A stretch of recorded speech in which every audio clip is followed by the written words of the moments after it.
Hi guys, in this video we're going to start graphing some of our linear equations, and here we're really going to be sticking with slope-intercept form. So if you're struggling with slope, go back and review what that is, and also how do we get things to slope-intercept form if they're given to us in standard form. Those are going to be really important skills to be successful in this section. Okay, so here's kind of our steps in order to graph these equations. Okay, step one is to write it in slope-intercept form. If it's not already, some will already be given to us that way. But if not, we need to know how to write them that way. Step number two is to graph the y-intercept. That's the first place where we want to start. So that, remember, is our B point, or that constant, the thing with no variable. So then I use my slope, which is rise over run. So we can always go up or down and then to the right. That's kind of the easiest way to remember that. And then I use a ruler to draw a line. So you'll see in my notes it's going to be kind of messy, but I really want you to use a ruler because these lines do need to be straight. So let's go ahead and graph a couple of these together, and then I'm going to let you try the rest and I'll post the answers for you. Okay, so let's look at example number 2. So this equation is already given to us in slope-intercept form, and I know that because my y is all by itself. Okay. So the first thing I want to graph is this y-intercept at -1. So I'm going to go ahead and I put a dot there on that y-axis at -1. Then I see my slope is a -3. I always put the negative sign up into the numerator, and I'll show you that in just a second because it just makes it a little bit easier. So I know I'm going to go down 3 and over 1. Okay, so then here's where you're going to use your ruler, which I don't have one on my computer, so you're going to actually get one, and you can connect your dots, connect your lines. We put arrows on both sides because this line will continue on in both directions. Okay, so let's look at number 6. Just because I want to show you, sometimes they just have a negative slope out front. So the first thing I look at is this in slope-intercept form? Which it is because the y is all by itself.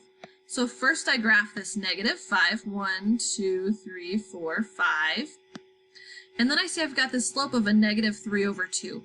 So in reality, it's easier to put the negative sign in the numerator, right? So it'd be a -3 over 2. In this case, I can't really do that, right? Because I'll end up down here. But I know that with a negative slope, I'm going to be working this way. My line is going to go kind of, let me get a different color. Let me get a highlighter. So my line's going to be going kind of this way, right? Because I have that negative slope. So if I can find the next point, it's going to be up here or down here off of that graph. Okay, so I know it's going to be up or down 3, 2, 3, and over 2. And then I can connect my dots. So again, I know my dot is in the right place because it's a negative slope, and so it would be going that way. Okay, so let's look at a couple of examples down here. So if you were to graph example number 8, the first thing you'd say is, okay, well, is this in slope-intercept form? Which it is because the y is all by itself. But it's a little bit tricky how it's written. So the first thing you want to graph is the number that's all by itself, which would be your y-intercept.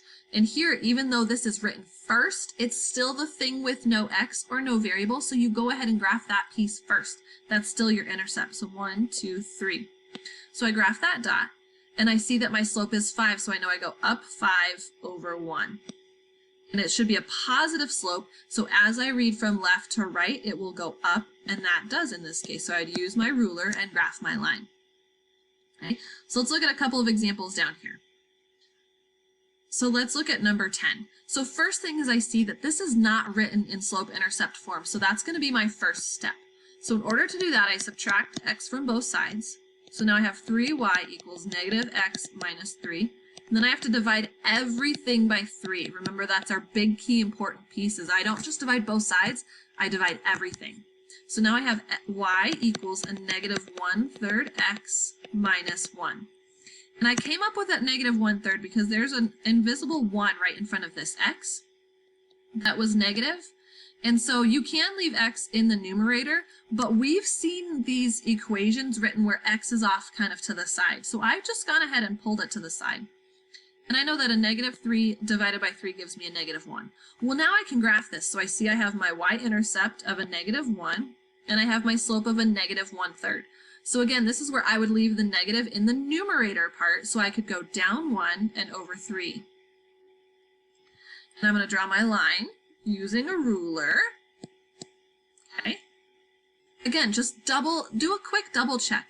I should have a negative slope here. So as I read from left to right, is my line decreasing or going down? And in this example, it is, so I know that I'm right. Okay, let's look at number 12, and I'll walk you through this one, and then you have time to work through the rest of these examples and see if you can get the right answer. So I notice this is not in slope-intercept form, so I want to do that first. So I subtract the stuff with the x from both sides. So now I have negative y equals negative 5x minus 3. Well, a negative y is not the same thing as a positive y, or the y that I'm trying to get to. So I have to deal with that, or get rid of that negative sign. In order for me to do that, I go ahead and I multiply everything by a negative 1. Okay, and if I do something to one thing, I've got to do it to all things. So if I multiply this one times a negative 1, I end up with y, and multiply this times a negative 1, I end up with 5x, and a negative 3 times a negative 1 is a positive 3. So now I can go ahead and I graph this. So I've got my positive 3, my slope of 5, so I go up 1, 2, 3, 4, 5, and I go over 1. I connect my dots, and I draw my arrows. Okay, so now you've walked through several examples. So now I want you to take your time and go through these other ones. So first get in slope-intercept form, and then graph the pieces that you can. Thanks, guys.